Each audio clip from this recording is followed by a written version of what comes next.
양금덕 할머니와 김성주 할머님께서 국회에 오셨습니다. 굶어 죽어도 그런 돈은 안 받겠어. 윤석열은 도대체 어느 나라 대통령이야? 이런 마음씨를 가지고 무슨 놈의 나라를 이끌고 대통령을 한다고 하냐? 라며 울분을 토하셨습니다.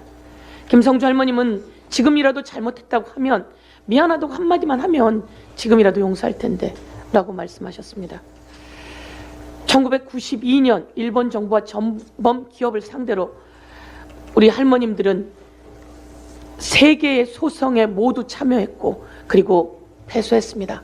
그렇지만 지치지 않고 우리나라에서 다시 소송을 제기해서 2018년 대법원에서 끝내 승소한 것입니다. 그래서 할머님들이 요구하시는 겁니다. 일본의 전범 기업들이 나에게 사죄해라. 그리고 내 아이에게 노동을 시켰던 대가를 배상해라 라고 요구하는 것입니다. 그런데 윤석열 대통령이 그렇게 이야기를 하는 겁니다. 피해자의 입장을 존중해서 우리나라에서 제3자 변제를 하겠다라고 이야기했습니다. 이게 말이나 되는 소리입니까? 아주 굴욕적인 이야기입니다. 그런데 저희가 좀 깜짝 놀란 일이 있습니다. 혹시 이 윤석열 대통령은 왜 이러지? 왜 이런 이야기를 하는 거지? 라고 생각해 보았습니다. 그런데 천공이란 사람이 여기에 같이 또 연결되어 있는 것을 알게 되었습니다. 천공이 정법 시대에서 강의를 한다며 이런 이야기를 했습니다. 일본한테 사과 안 한다고 나쁜 놈들이래. 뭔가 한참 착각하는 거야. 일본한테 고마운 생각을 해야 되는 거다. 일본한테 참 고마운 마음이 들고 미안한 마음이 들고 이렇게 해야 되는 거다. 우리가 정신 못 차리고 있을 때 우리를 잠자는 호랑이를 깨운 나라가 일본이야. 이렇게 이야기하는 천공의 강의를 보았습니다. 과연 이렇게 연결되어 있을까? 윤석열 대통령은 이에 대해서 이야기해야 합니다. 참으로 충격적입니다. 윤석열 대통령이 3일절에 이런 이야기를 했습니다. 우리는 세계사 변화에 제대로 준비하지 못해 국권을 상실하고 고통을 받았던 우리의 과거를 되돌아봐야 한다. 이렇게 이야기했습니다. 이거는 제가 지난번에도 한번 말씀드렸지만 이 얘기는 친일파 이완용이 100년 전에 했던 이야기입니다.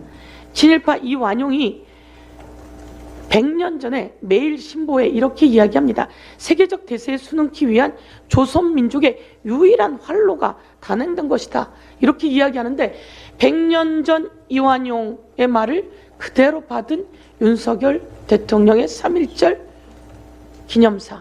그리고 이것은 천공의 말과 또 일맥상통하는 것을 보면서 윤석열 대통령은 역사의 오점이다. 이렇게 말씀드리고 아까 나온 얘기지만 이 말씀 한 번 더 드리겠습니다. 독일 정부에서 2007년입니다. 오르스크 켈러 대통령이 이렇게 이야기를 합니다. 과거 범죄를 돈으로 보상할 수는 없지만 책임을 인정하고 속죄하려는 뜻으로 저희가 이런 말씀을 전합니다. 라고 하면서 7년간 166만 명의 노동자들에게 약 6조 1천억 원을 배상합니다. 이 돈은 독일 정부가 반을 만들고 가해 기업이 반을 만들어서 약 6조 1천억 원을 배상하게 되는 겁니다. 그런데 우리는 일본 전범 기업에 윤석열 대통령이 이야기하면 됩니다. 요거는 전범 기업이 배상해 주십시오. 배상하십시오. 이렇게 이야기하면 전범 기업도 배상할 거다. 저는 이렇게 이야기합니다. 일본 언론이 이번에 이렇게 이야기했습니다. 한국 정부가 이렇게 했으니 일본 기업도 배상을 해야 되는 거 아닙니까? 오히려 일본 언론이 이렇게 이야기하고 있는 이 상황을 다시 한번 국민께 낱낱이 밝혀드리도록 하겠습니다. 한 말씀만 더 드리면 죽을 때까지 일하라는 윤석열 정부의 노동시간 개편, 병들 때까지 일하라는 윤석열 정부의 노동시간 개편.